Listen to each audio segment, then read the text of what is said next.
Students, আমি Ushasi madam চলে এসেছি আমাদের সি প্রোগ্রামিং ল্যাঙ্গুয়েজের পরের ভিডিওতে, যেখানে আমরা শিখব ফাংশনস।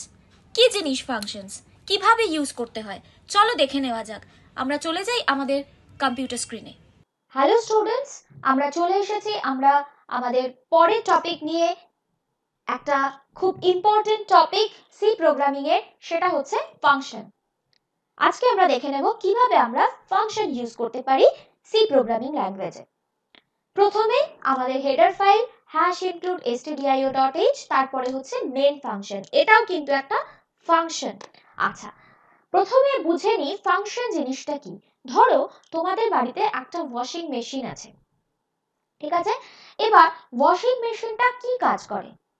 আমরা যদি কাপড় জামা দিয়ে দিই, সেই কাপড় জামাকে ধুয়ে দেয়, ওয়াশ করে দিয়ে দেয়। তার মানে এই ওয়াশিং মেশিন কি কাজ করে সেটা কিন্তু প্রি ডিফাইন্ড, বা ওয়াশিং মেশিনকে বলা আছে যে ও এই কাজগুলো করবে।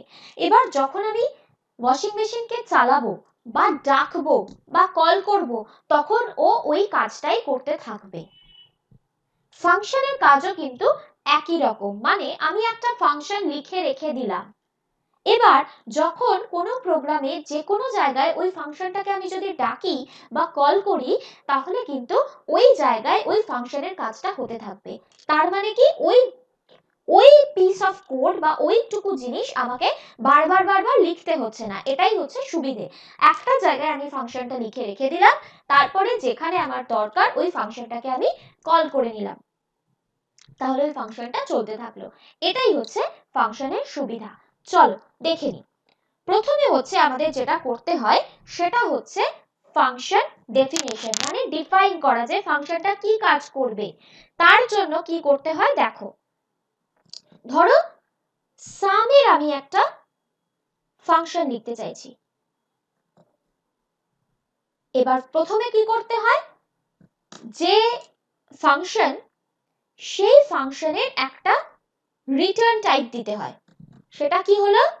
ইন্ট। রিটার্ন টাইপ হচ্ছে ইন্ট, সামটা হচ্ছে ফাংশনের নেম, এর ভেতরে হচ্ছে এবার আর্গুমেন্ট। ঠিক আছে, ধরা যাক আমি দুটো নাম্বারে যোগ করতে চাইছি, তাহলে কি হবে? Int a, int b।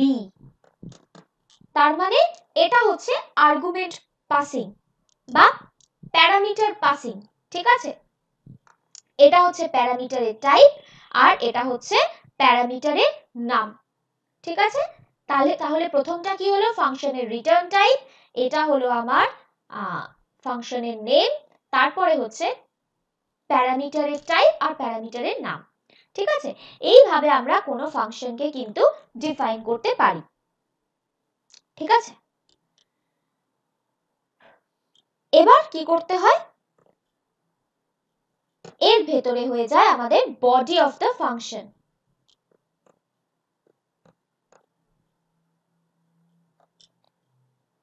এর ভেতরে হয়ে যায় আমাদের বডি অফ দ্য ফাংশন। ঠিক আছে, যেটা হচ্ছে ফাংশন ডেফিনেশন। এবার আমরা একটা প্রোগ্রামের মধ্যে দেখি। ঠিক আছে, ইন্ট সাম, ফাংশনের নাম হচ্ছে সাম, ইন্ট a, ইন্ট b। ঠিক আছে, এবার আমি কি করছি? রিটার্ন করছি। রিটার্ন কি করছি? a plus b। এখানে তো তাই হবে, এই ফাংশনের কাজটা হচ্ছে a প্লাস b এর ভ্যালুটাকে রিটার্ন করা। ঠিক আছে, হয়ে গেল, এটা হয়ে গেল আমার ফাংশন ডেফিনেশন। ঠিক আছে, এবার আমাকে কি করতে হবে? ফাংশনটাকে কল করতে হবে। আচ্ছা, এটা কিন্তু মেইন ফাংশনের বাইরে হবে। এই যে জিনিসটা আমি করলাম সেটা পুরোটাই কিন্তু মেইন ফাংশনের বাইরে হবে।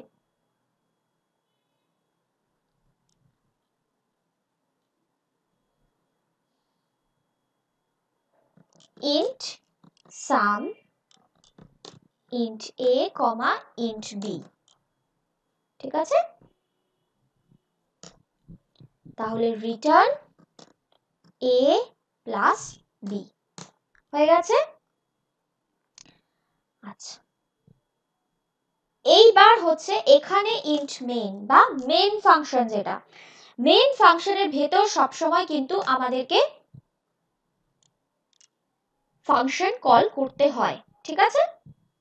আচ্ছা, তাহলে আমরা কি করব, এখানে আমরা ফাংশন কল করব।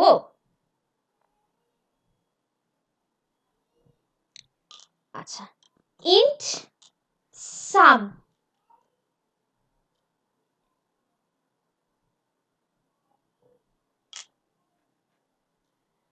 না int sum না, int ধরো add বলে একটা ভেরিয়েবল নিলাম, তার ভেতরে আমি sum এর ভ্যালুটাকে স্টোর করব, ঠিক আছে? তাহলে add ইকুয়াল টু, এখানে আমি কল করছি sum ফাংশনটাকে, sum ব্র্যাকেটে দুটো নাম্বার, তাহলে আমি এই দুটো নাম্বারকে এখানে মেনশন করলাম, দিয়ে আমি সেমিকোলন দিলাম, ঠিক আছে? তারপর কি করছি, printf sum is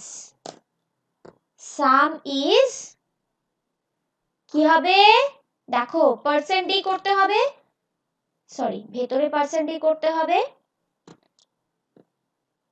করে কোন ভেরিয়েবলের ভেতর সামের ভ্যালু রয়েছে, অ্যাড, তাহলে অ্যাডটাকে আমি এখানে ডেকে দিলাম, এখানে আমি সামটাকে কল করলাম, এখানে আমি প্রিন্ট করলাম, ঠিক আছে?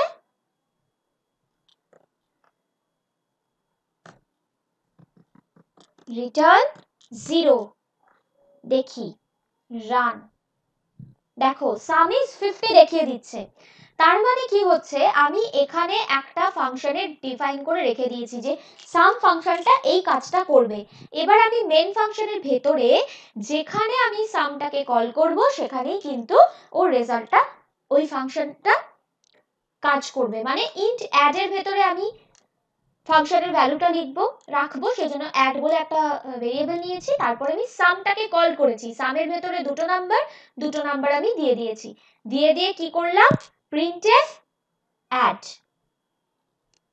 এখানে যখনই আমি সাম 20,30 করব, ও সঙ্গে সঙ্গে এই ভ্যালুটাকে রিটার্ন করে দেবে, ঠিক আছে? তাহলে এই হচ্ছে আমাদের ফাংশন ডেফিনেশন এবং ফাংশন কলিং, এইভাবে কিন্তু আমরা ফাংশন কাজ করতে পারি। এই 20-30 এই জিনিসগুলোকে কিন্তু আমরা ইউজারের থেকেও নিতে পারি, ঠিক আছে? তখন আমাদেরকে ওইভাবে নিতে হবে, ঠিক আছে? printf করে scanf করে ভেরিয়েবল ডিক্লেয়ার করে তখন আমাদেরকে ওইভাবে নিতে হবে, ঠিক আছে? তো এই হচ্ছে আমাদের ফাংশন, আশা করি তোমরা সবাই বুঝতে পেরেছো। চলে যাব আমাদের পরের ভিডিওতে।